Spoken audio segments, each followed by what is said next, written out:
Lorsqu'on est malade, la maladie perturbe notre propre vie.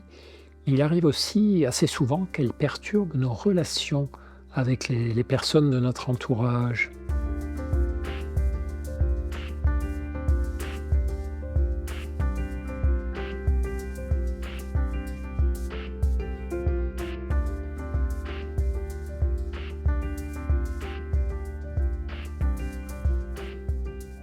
On pense aujourd'hui que c'est important de ne pas garder le secret de sa maladie, de ne pas chercher à la cacher.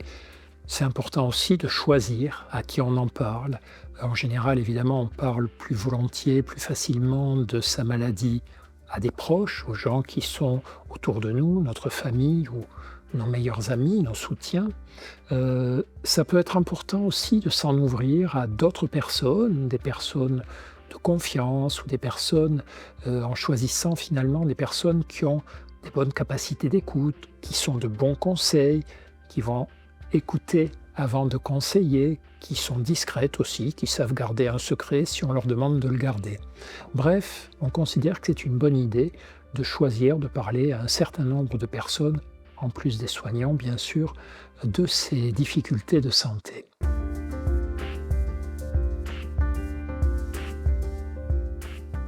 Il y a tout un tas de bénéfices. D'abord, peut-être, quelque chose à quoi on ne s'attend pas souvent, c'est que quand je parle de mes problèmes de santé à quelqu'un, ce quelqu'un peut me parler, de problèmes de santé qu'il a connus ou que ses proches ont connus et qui ressemblent aux miens.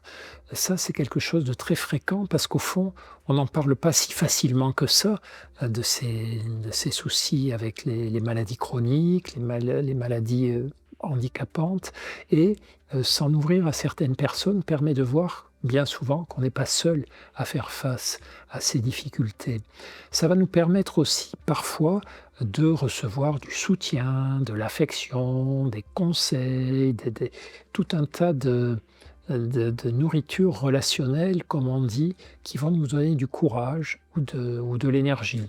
Parler de notre maladie aux autres personnes nous permet aussi de leur donner un peu notre mode d'emploi. On a tous un mode d'emploi quand on est malade. Il y en a certains qui sont grognons, il faut les laisser tranquilles. Il y en a d'autres qui se sentent très fragiles et il faut être très sympa avec eux. Bref, si on explique un peu notre mode d'emploi aux autres personnes, elles sauront mieux s'y prendre avec nous. Un point important également, lorsque je parle de mes problèmes de santé à des proches, à des personnes de confiance, c'est de faire attention à la plainte. Parler de ces problèmes, c'est une bonne chose pour recevoir du soutien, des conseils, pour qu'on nous change les idées.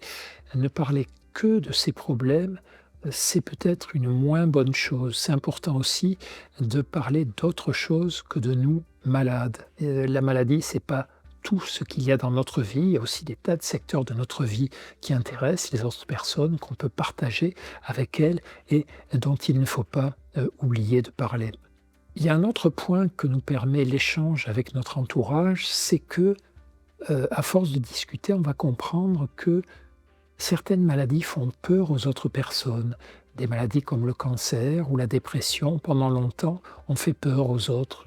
Pas qu'ils pensaient qu'elles étaient contagieuses, mais elles avaient quelque chose qui faisait qu'ils se tenaient à distance. Donc, comprendre les gènes des personnes qu'il y a autour de nous, c'est déjà mieux repérer un petit peu le mode d'emploi pour échanger avec elles et avec qui bavarder des problèmes, avec qui finalement ne pas en parler.